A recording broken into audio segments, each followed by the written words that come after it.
Quand on explique le concept Banou qui veut dire quitter de nulle part et devenir quelque chose, moi je suis Banou.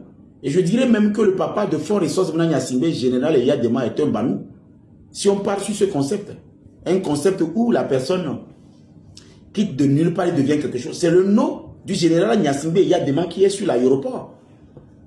Mais ses parents ne sont pas riches. Eyadema, sa maman et son papa étaient des agriculteurs et des éleveurs. Alors si on part sur le concept Banou, qui veut dire pas fumer, qui veut dire pas désordre, pas des conneries, pas des injures, si on part sur le concept même de Banou, qui veut dire, je dis bien, les oreilles qui ne comprennent rien, les gens qui ont des oreilles de moineau ou le cerveau de vautour, d'accord? Quand vous avez ce cerveau, écoutez bien, si on part, le si, c'est le conditionnel, voir, le si, c'est le si qui est le conditionnel. Ça veut dire que quoi? Menem moi, on m'a koko akande moi me. Ne o mjoga kum ne mi so ple moi. O yo to kon dada ku donc mi po ple moi tetewa, o me le nyamu. Ça veut dire que tu n'es pas intelligent. Menem ple moi. O mda koko akande moi me ne o mjoga kum mi so ple moi. O yo to kon dada kum c'est moi levo. Mais to voulez, calmos. C'est le si, ça.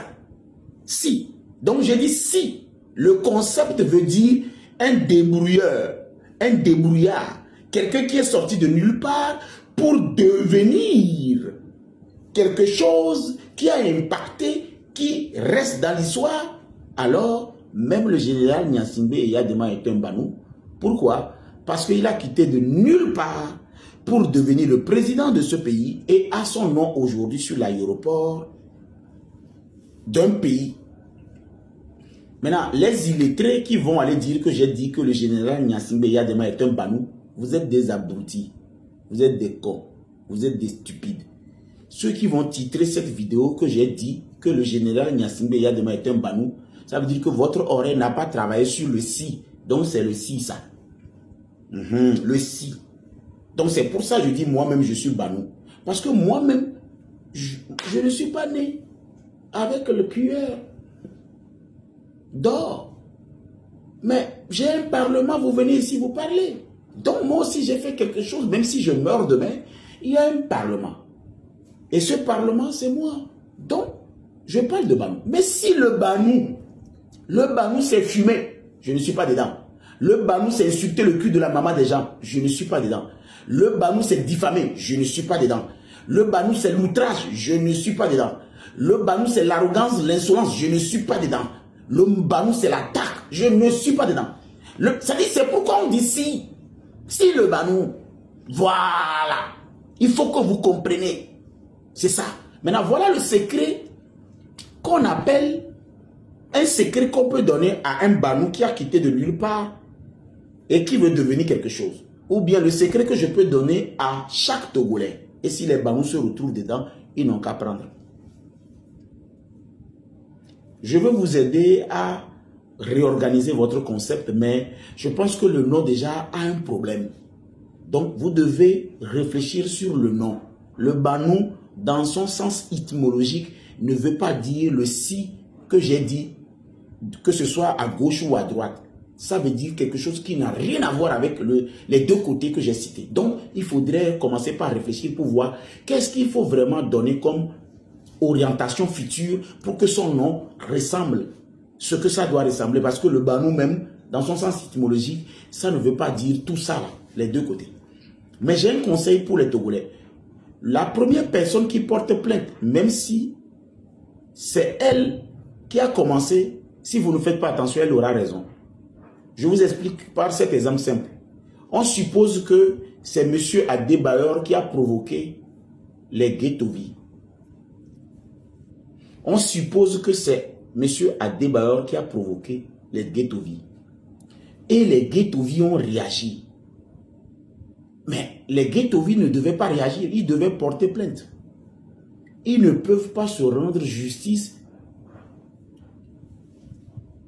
dans un pays où il y a la justice, à moins qu'ils ne savent même pas qu'il y avait déjà une infraction.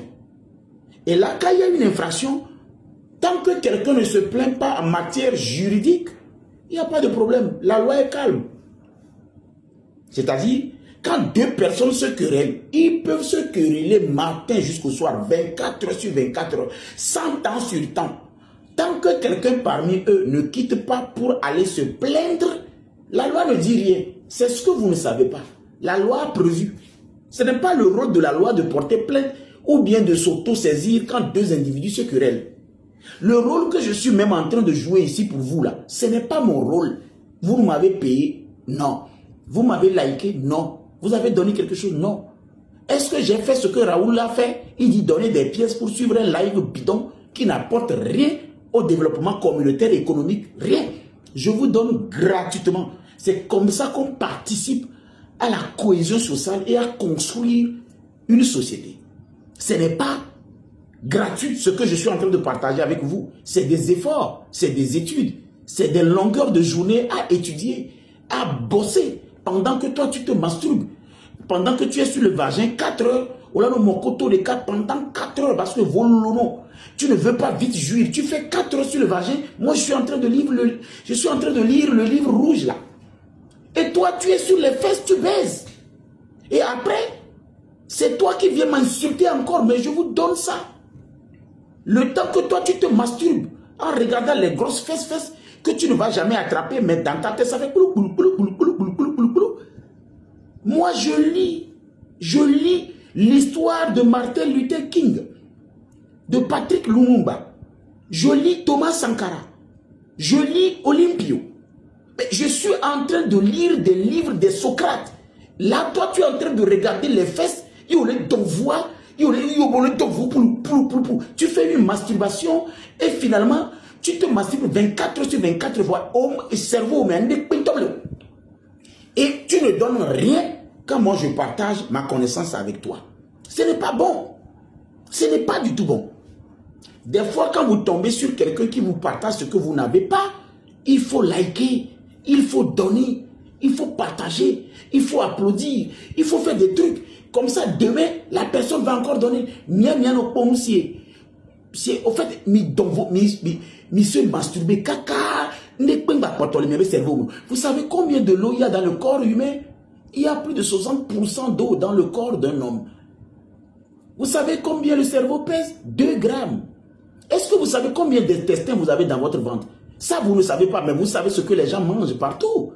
Vous savez comment les gens vivent. Vous insultez le cul de la maman de certaines personnes. Vous avez 6 mètres d'intestin dans votre ventre. Vous savez la partie du corps qui est plus propre. C'est l'anus. Les gens pensent que c'est, comment on appelle, la partie la plus sale qui est l'anus. Vous savez la partie la plus sale de la bouche? Vous ne connaissez pas. Mais vous connaissez tout de la vie des gens. Vous vous asseyez dans la vie des autres. Vous fouinez dans les choses qui n'apportent rien. Quand un individu comme nous vous dit, bah nous, venez chaque soir, venez chaque jour apprendre le code, vous refusez. En matière pénale, quand quelqu'un va déposer plainte, on s'en fout si c'est lui qui a commencé ou pas. Il a vu qu'il n'aime pas ce que tu es en train de faire, il dépose plainte. Voilà, secret que Mdanamia. Est-ce que vous savez que en justice, il est permis de mentir pour sortir du problème? Voilà le secret que je voulais vous donner. Le code pénal même a prévu que vous pouvez mentir pour sortir d'un problème. Ce n'est pas votre rôle d'aller dire la vérité. Vous mentez, c'est la justice qui est obligée, ou bien l'officier de la police judiciaire qui doit vous confondre avec la vérité. Voilà, c'est le secret que je vais vous donner.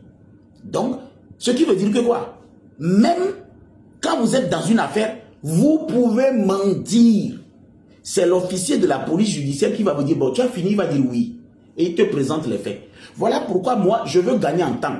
J'arrive directement, je dis la vérité. Et puis je gagne en temps. Parce que mentir, c'est trop compliqué. Et ces gens-là, on les a appris à arrêter les menteurs. Pourquoi moi, je vais aller m'asseoir devant eux et mentir? Hein? Pourquoi? Jamais. Voilà pourquoi dans votre histoire d'Adebayor, tonton Seb, j'arrive. Voilà pourquoi dans votre histoire d'Adebayor, le code pénal va envoyer non seulement Ghettovi quand il va rentrer en prison, tous ses participants vont aller en prison et personne ne fera mouche dans cette histoire. Et il faut, plutôt que prochainement, quand vous tombez sur ce genre de situation, courir pour aller déposer plainte et puis vous arrêtez. Et puis,